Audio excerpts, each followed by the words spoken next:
오늘 이 말씀은 여러분들이 아마 잘 아는 그런 말씀일 거예요. 이제까지 우리가 7교회에 대해서 살펴봤을 때에 이 말씀은 교회를 진단하는 데 사용했던 말씀으로 보았습니다. 신학자들도 사실은 그런 관점으로 봤습니다.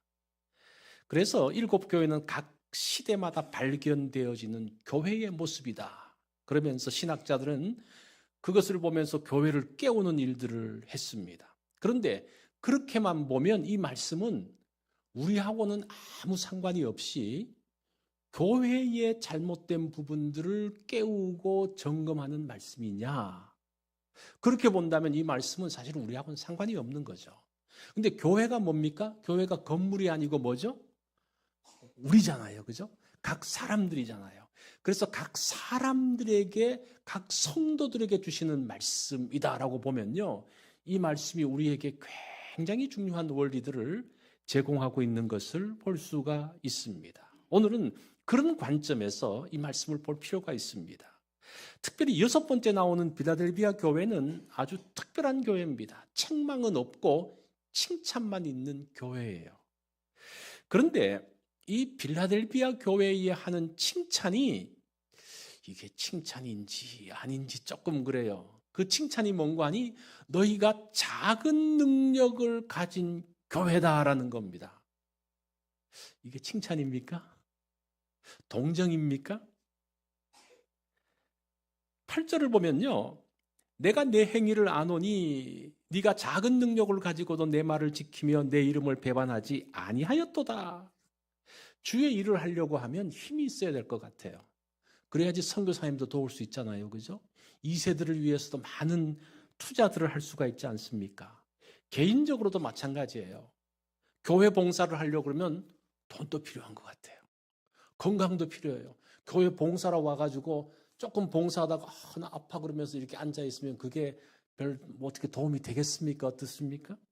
능력이 있어야 되는 것 같아요. 작은 능력을 가지고 있기에 제대로 도움이 안 되는 것 같습니다. 빌라델비아 교회는 작은 능력을 가진 교회다라고 말합니다. 원래 그 구성원들 자체가 노예들이 많았습니다. 그 노예들이다 보니까 그 사람들이 뭐 헌금들을 많이 하겠습니까? 또 시간들이 많겠습니까? 그리고 그 빌라델비아 지역 자체가 역사가 오래되지 않았어요. 그리고 그쪽이 지진이 자주 났습니다. 제가 사는 LA도 지진이 나고 막 그런데 지진이 나면요 사람들이 쫙 빠져요. 그러면 제대로 살기가 어렵습니다. 빌라델비아 교회는 주전 138년 버가모 왕 아탈러스가 자기의 사랑하는 동생을 위해서 만든 도시가 빌라델비아입니다. 여기서 필라 그러면 사랑하다라는 말이고 델피아라고 말하면 형제라는 말이에요. 그래서 형제 사랑으로 만들어진 도시고 그 도시 이름 자체도 그렇게 만들어졌습니다. 그리고 이것은 이제 지진지대였긴 했지만 이 지진으로 인한 땅이 굉장히 비옥했어요. 그래서 빌라델비아에서 포도가 많이 났는데 그 7교회 주변의 교회들에게 포도주를 공급하는 교회가 이 빌라델비아 교회였습니다. 이 도시는 기원 후 17년에 또 큰 지진이 생겼는데 로마 황제가 와가지고 그 도시를 복구해 줬어요. 그러니까 그 도시에 사는 사람들이 얼마나 그 황제에 대해서 고맙겠습니까? 그래서 황제의 신상을 만들고 그랬습니다. 그런데 그것까지는 좋은데 신앙생활하는 사람 어때요? 황제 숭배를 너무 강요하다 보니까 신앙생활하기가 굉장히 어려웠습니다. 또 계속적으로 지진이 나니까 경제적으로도 어려웠습니다. 유대인들은 계속해서 교회를 핍박합니다. 여러 면에서 살기 어려운 신앙생활을 하기 어려운 교회였습니다. 그래서 작은 능력을 가진 교회였다라고 말합니다.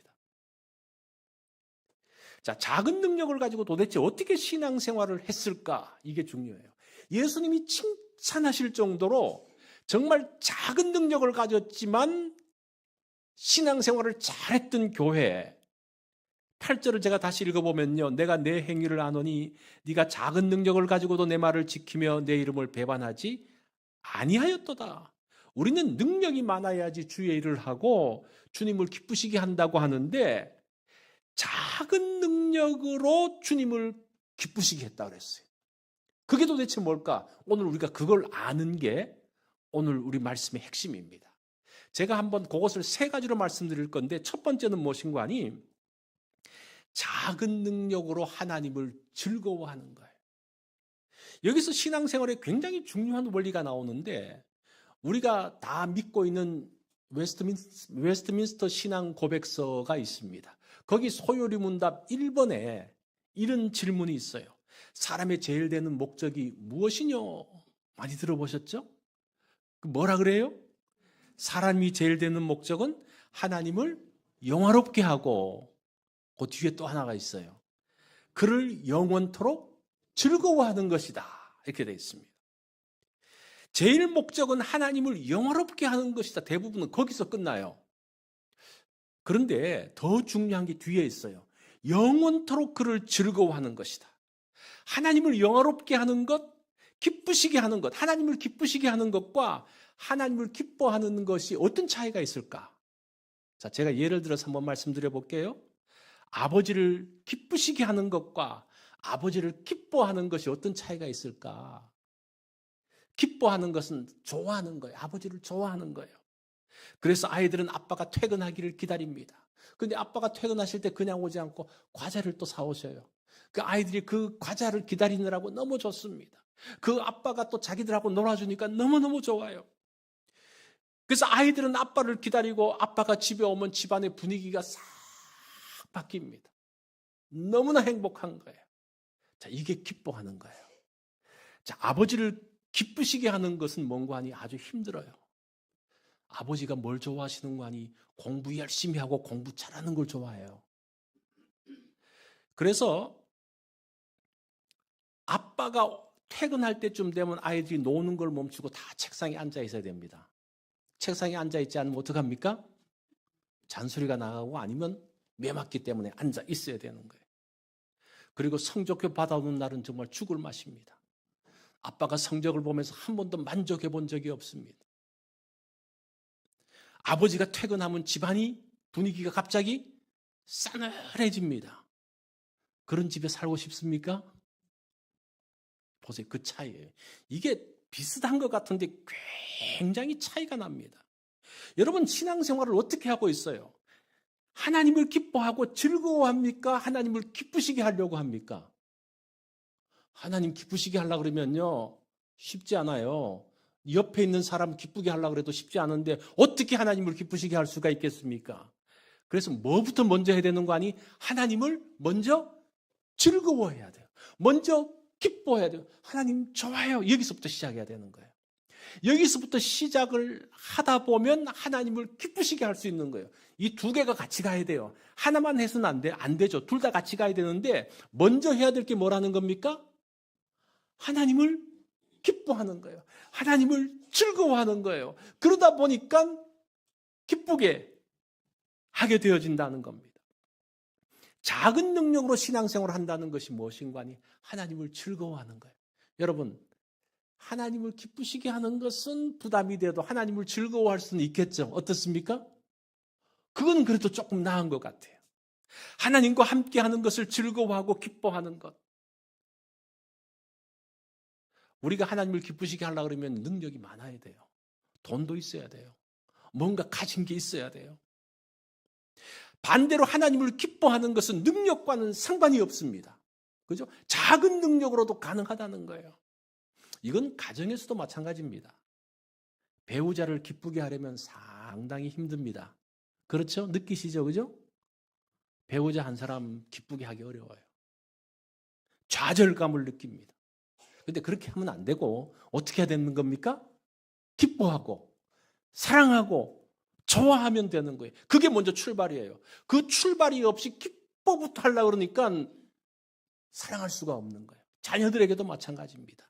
자, 이게 작은 능력으로 하나님을 사랑하는 첫 번째 원리입니다. 자, 두 번째는 제가 이제 8절도 한번 좀 봐야 되겠네요. 8절에 보면 네가 작은 능력을 가지고도 내 말을 지키며 내 이름을 배반하지 아니하였도다. 이 말씀은 세상과 싸워서 이겼다는 말이 아니에요. 능력이 있었으면 세상과 싸워서 이겼을 거예요. 그죠? 능력이 없으니까 뭐 하는 겁니까? 배반하지 않는 거예요. 그 어려움 가운데서도 지키는 거예요. 내가 힘이 없어서 그 사람을 이기지는 못하고 그 사람을 누르지는 못하지만 그러나 나는 마음을 빼앗기지 않을 거야. 이게 작은 능력으로 주님을 사랑하는 겁니다. 그래서 끝까지 견뎌내었다고 칭찬하고 있습니다. 주님은 이런 교회, 이런 성도들을 기뻐하신다는 거예요. 자, 두 번째 원리는 믿음과 소망을 잃지 않는 겁니다.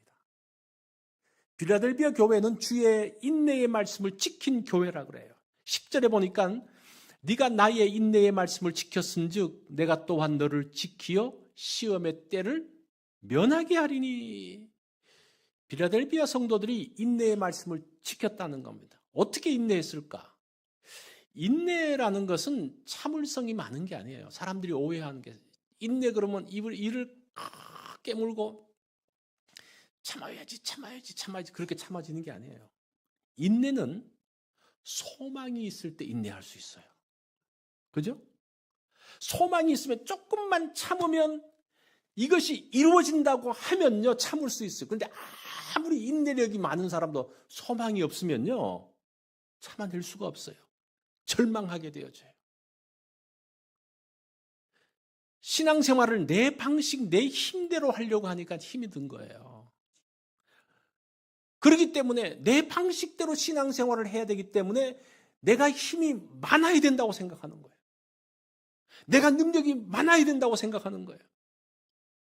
그런데 믿음이 생기면요 소망이 생깁니다. 그러면 인내할 수 있습니다.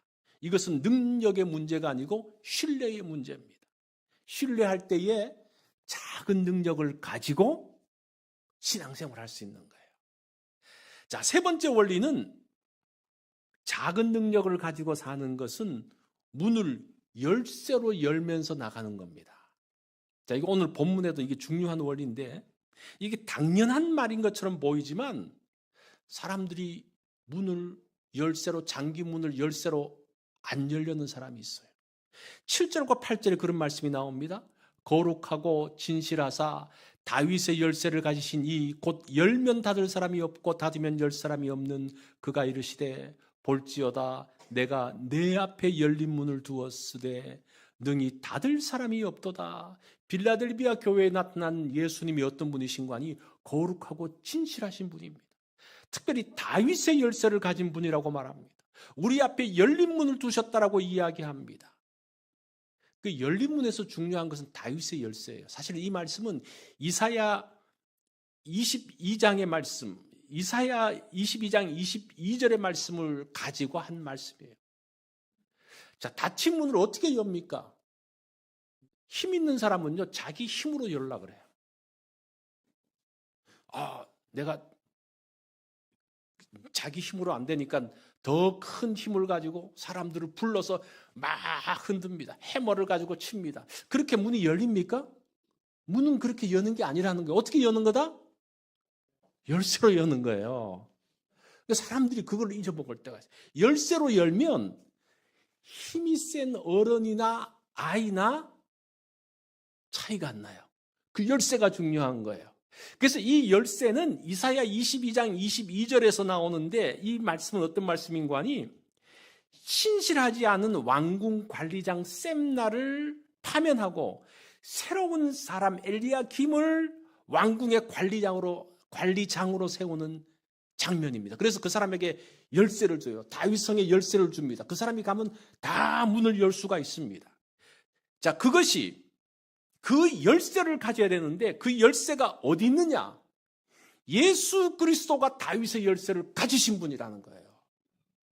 그래서 우리가 열쇠를 찾으려고 그러면 어디 가야 되는 겁니까? 예수님께 가는 거예요. 예수님께 기도하는 거예요. 그 열쇠를 예수님께 가서 그 다윗의 열쇠를 찾는 것이 아니라 자기가 뭔가 열쇠를 만들고 자기가 뭔가 자기의 힘으로 열쇠를 열려고 하니까 문제가 생기는 거예요. 지금 그 말씀을 하고 있는 거예요. 자, 이 원리들은 작은 능력을 가지고도 어떻습니까? 충분히 할 수 있는 것이라는 겁니다. 그래서 이것은 능력이 많고 적음이 중요한 것이 아니라 예수님의 관계가 중요하다는 것을 말씀하고 있습니다. 자, 그러면 이기는 사람에게 주는 약속이 있어요.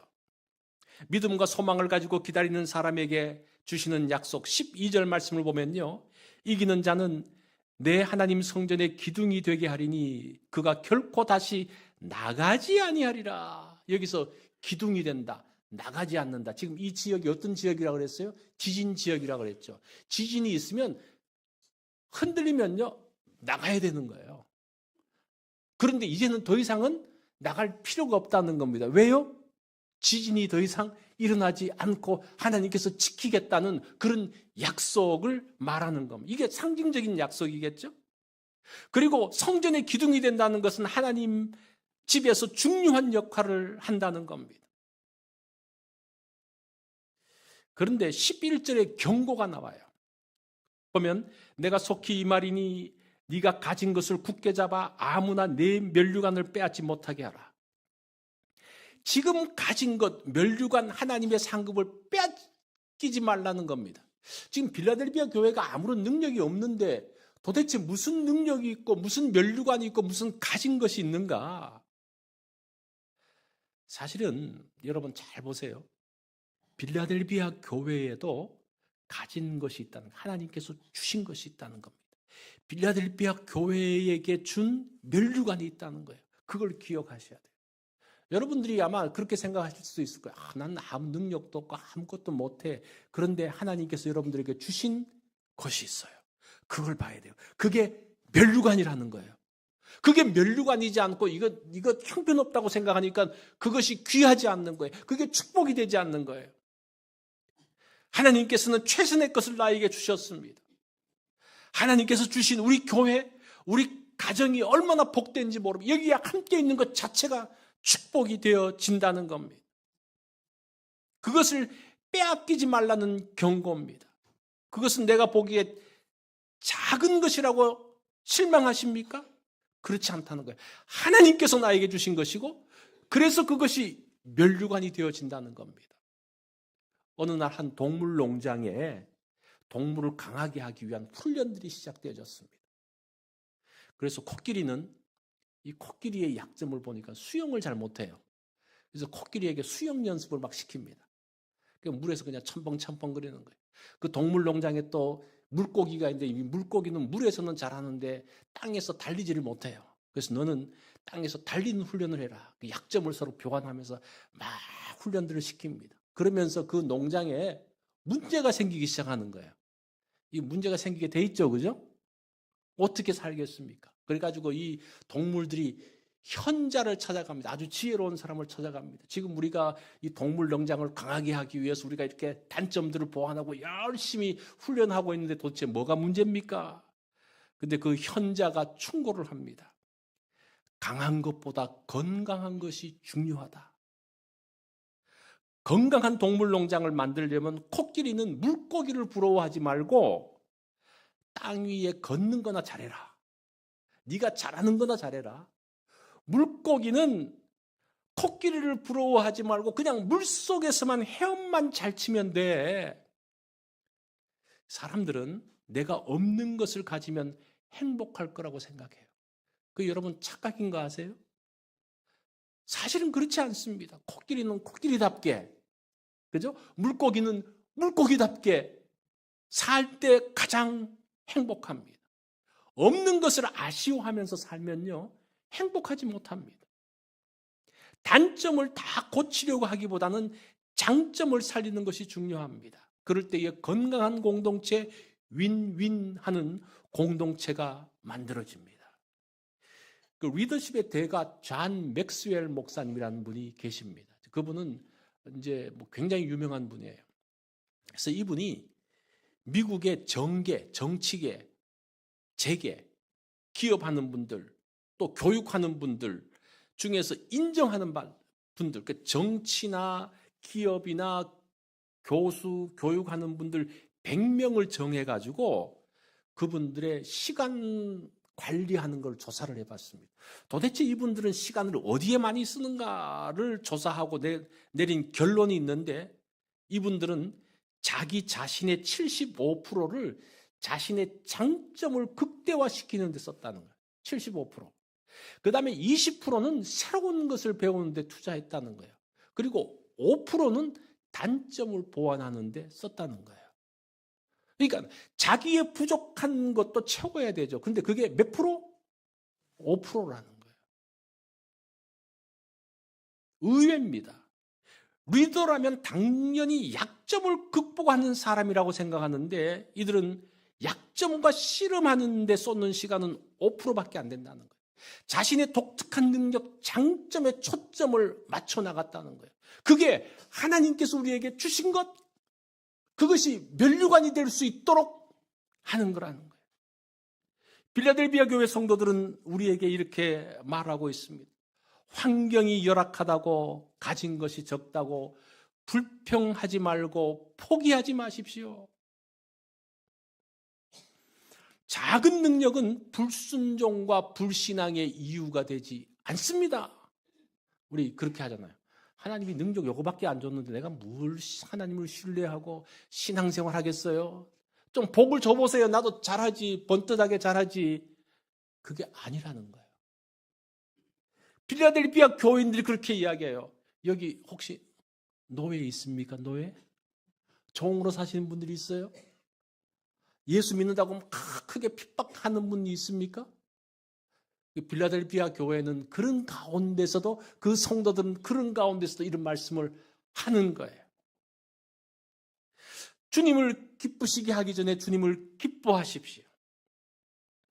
이것은 작은 능력으로도 충분합니다. 주님을 신뢰하십시오.